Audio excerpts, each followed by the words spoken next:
Oke, Assalamualaikum warahmatullahi wabarakatuh. Waalaikumsalam Bismillahirrahmanirrahim. Alhamdulillahirrahmanirrahim. Ibu bapak semuanya, alhamdulillah pada pagi hari ini kita bisa bertemu bersama untuk melakukan pembahasan tentang rencana kegiatan penyusunan visi misi di sekolah kita tercinta ini. Bagaimana semuanya, Ibu Bapak masih semangat? Semangat. Oke. Nah, untuk mulai bertahap semangat, kita coba melatih konsentrasi dulu. Apakah kita sudah siap apa belum? Coba kalau saya hitung 1, tembak 1. Ikuti tangan saya. 1, tembak 1. 2, tembak 2. 3, tembak 3. 4, tembak 4. 5, tembak 5. Sudah siap semuanya? Kita mulai lagi. Oke. 1, 2, 3, 4, 5. 1, 2, 3, 4, 5. Tepuk tangan semuanya. Ini melatih konsentrasi kita, otak kanan lagi dan otak bawah sadar kita. Nah, ya Pak, sebelum kita mulai acara ini, mari kita bersama-sama berdoa dulu. Semoga yang kita rancang, yang kita akan nanti bahas, yang kita rencanakan, benar-benar bisa berjalan dengan baik dan sukses. Al-Hadiniyah, Al-Fatihah.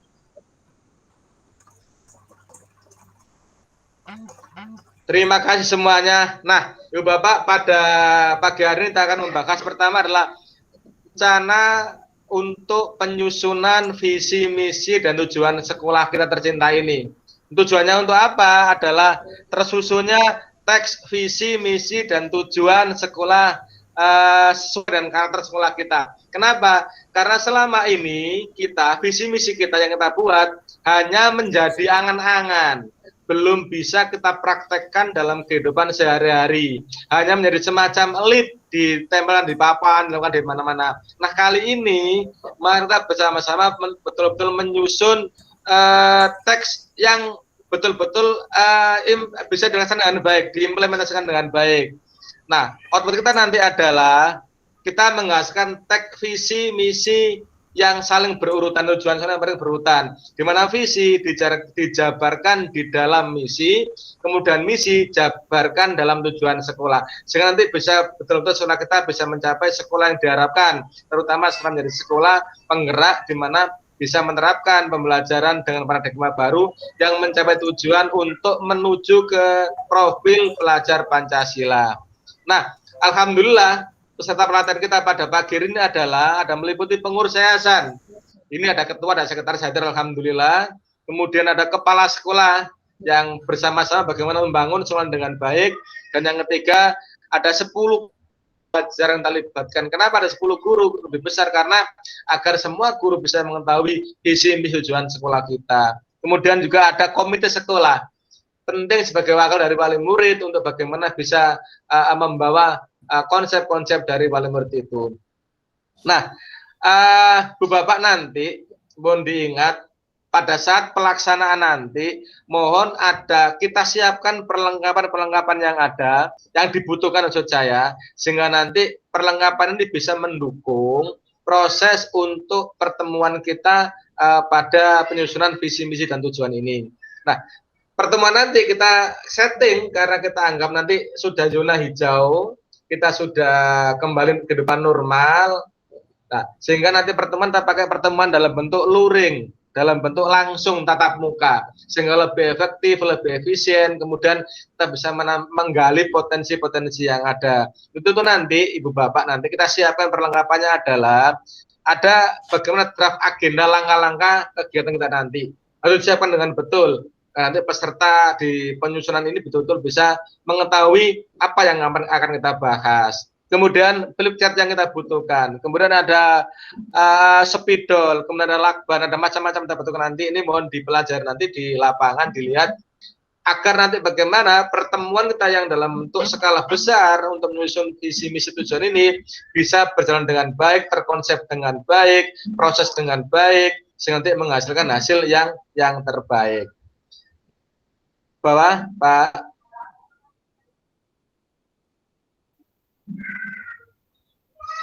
Nah, selanjutnya Ibu Bapak sekalian, di ke bawah Pak, oke, terus naik.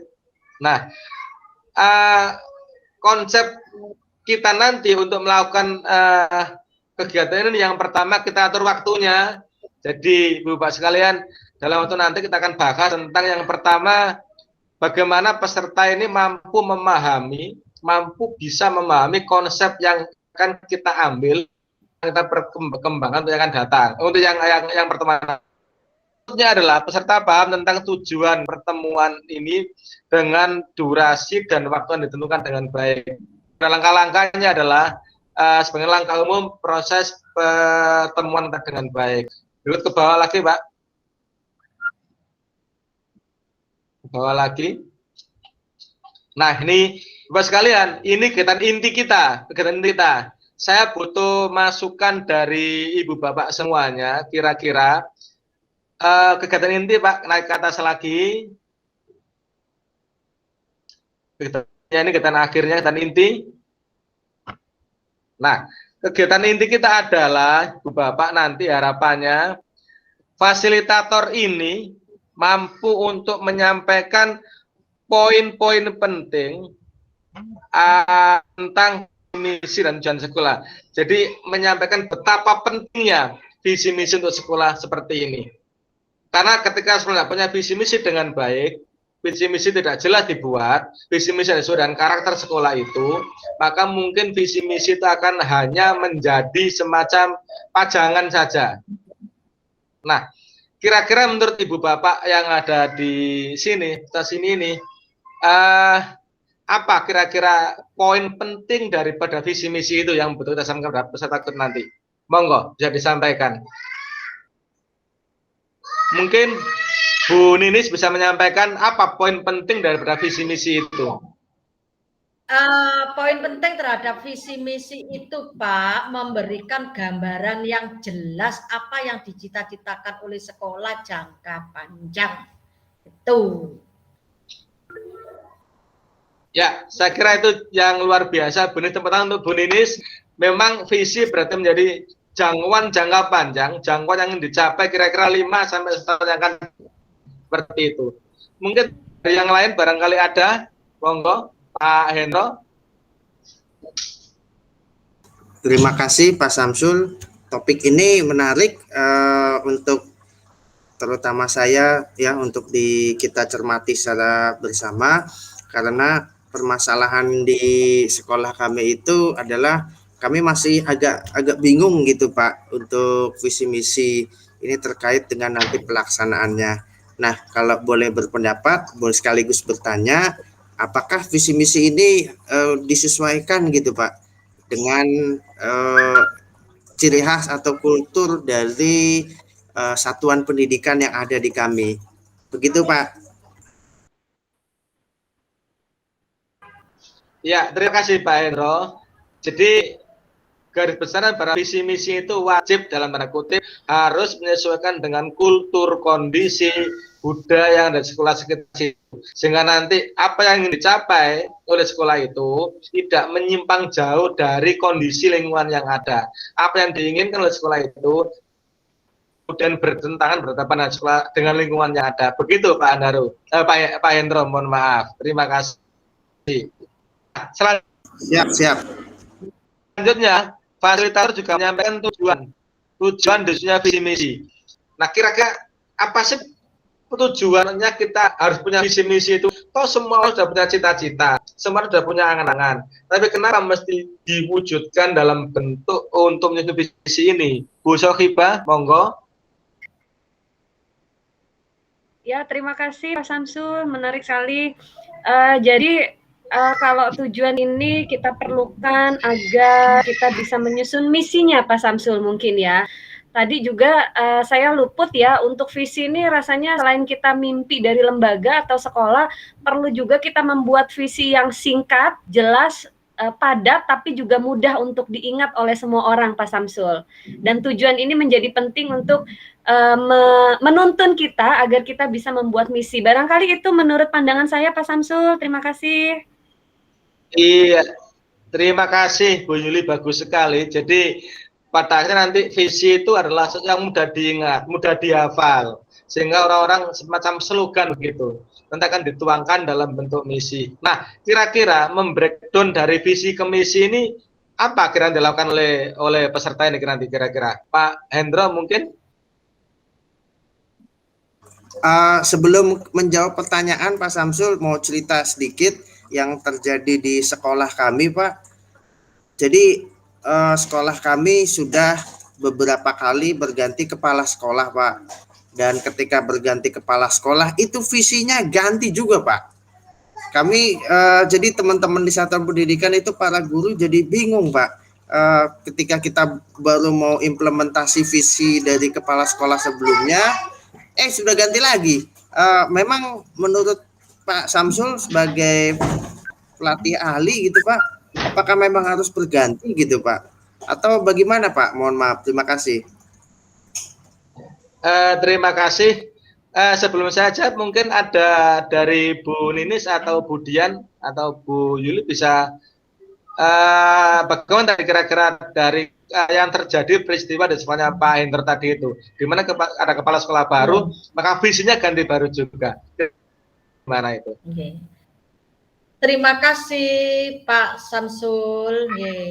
Kalau visi itu dibuat sesuai dengan analisis kebutuhan sekolah atau analisis lingkungan sekolah yang sudah memperhatikan atau mengidentifikasi kekuatan dan kelemahan lingkungan, maka visi itu bisa digunakan dalam jangka waktu yang lama, sudah bisa mengakomodir kebutuhan sekolah itu, sehingga tidak perlu ganti kepala sekolah, ganti visi, kecuali memang visi itu sudah tidak relevan dengan kondisi yang ada di sekolah, termasuk lingkungannya.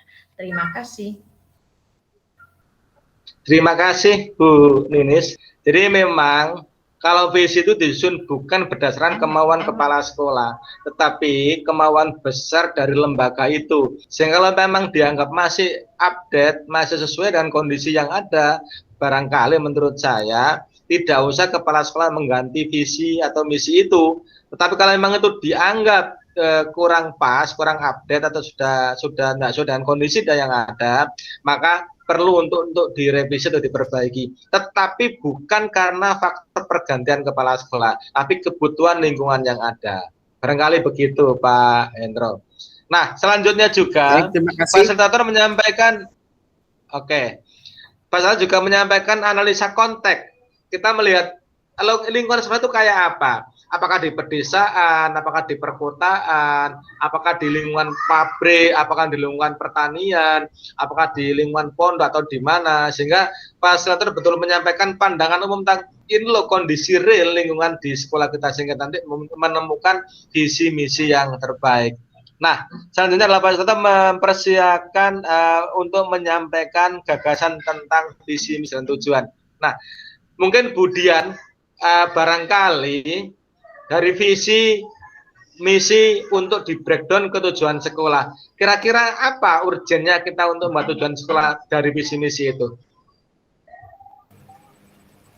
Menurut saya Pak Samsul, visi misi itu adalah cerminan dari sekolah tersebut, Pak.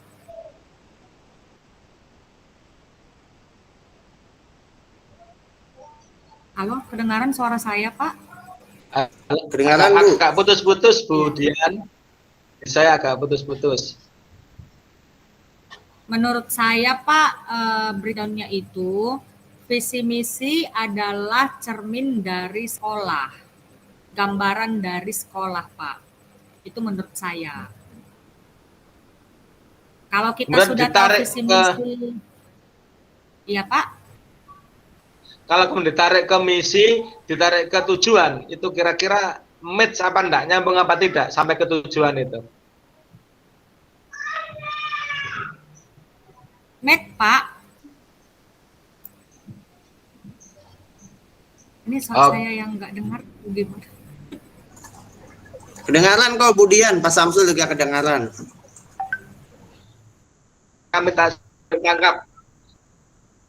Sudah kami tangkap jawaban Budian. Ternyata memang dari visi dibawa ke misi dengan indikator yang jelas di misi itu nanti kita membreakdown ke tujuan sekolah, sehingga antara misi yang di visi yang di atas dibreakdown ke bawah ke visi ke tujuan sekolah, nanti mungkin di breakdown lagi ke bawah ke sasaran sekolah, jangka panjang, jangka menengah, jangka pendek, sehingga bisa ketemu nanti dari rangkaian ini, maka betul-betul nanti semua eksponen sekolah, semua komponen sekolah di sana betul memahami, oh visi itu seperti ini, visi saya, misi saya seperti ini, tujuannya begini, nanti saya akan breakdown ke bawah menjadi sasaran sekolah.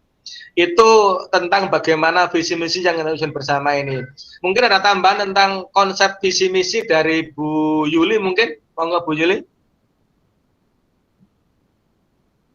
Ya, saya setuju Pak Samsul dengan semua paparannya ya, bahwa kita dari visi kemudian di breakdown ke tujuan itu menjembatani, kemudian misi itu yang menjadi pijakan sekolah ya, atau ya pijakan sekolah agar sekolah ini bisa visi misi ini bisa dibuat sesuai dengan kebutuhan dan karakteristiknya Pak Samsul. Oke, terima kasih Bu Yuli, luar biasa sekali. Bahwa memang sekolah yang ideal, sekolah yang baik, sekolah yang memiliki konsep paradigma baru seperti sekarang ini, maka visi dan misi tujuan sekolah menjadi hal yang sangat penting untuk kita buat dengan sebaik-baiknya.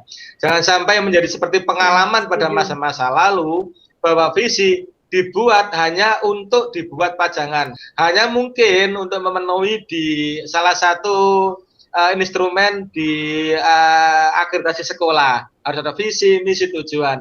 Tapi tidak itu yang bisa kita ambil, bahwa baik itu visi maupun tujuan menjadi sesuatu yang penting agar ini benar-benar terarah, benar-benar mencapai tujuan yang diinginkan. Begitu kira-kira pentingnya visi misi untuk kita sampaikan nanti kepada peserta. Bagaimana Bu Ninis, ada sesuatu yang perlu disampaikan lagi? Cukup Pak. Cukup Pak, sudah bagus, saya sudah paham. Tinggal itu. Tinggal implementasi Pak. Cukup. Oke. Terima semuanya Pak Hendro, Bu Yuli, Bu Dian, Bu Ninis. Semoga kita bisa benar-benar nanti melaksanakan dengan baik di lapangan, sehingga pelaksanaan nanti pada saat kita menyusun visi misi bisa sempurna, bisa sesuai dengan harapan, bisa sesuai dengan real kenyataan di lapangan yang ada. Terima kasih. Barangkali ada refleksi, mau sampaikan dulu. Bu, siapa mau menyampaikan refleksi ini? Izin saya Pak. Pak Hendro, monggo. Ya, baik, terima kasih. Yang bisa kita pelajari pada sore hari ini adalah mengenai yang pertama, visi itu dibuat berdasarkan kekhasan atau ciri khas potensi yang ada di satuan pendidikan tersebut.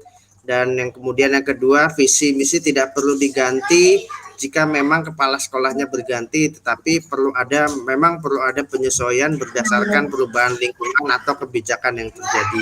Demikian Pak, mohon maaf lebih kurangnya, terima kasih. Terima kasih semuanya. Semoga sekali lagi pertemuan kita ini bisa bermanfaat dan nanti betul-betul bisa kita laksanakan pada pertemuan yang akan datang. Mari kita bahan bacaan doa untuk yang beragama Islam bersama saya yang beragama lain bisa menyesuaikan. Al-Adiniyah wa ala kulli al-Fatihah.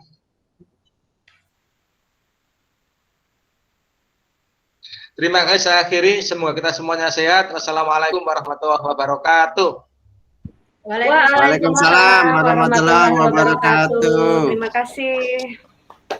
Pas.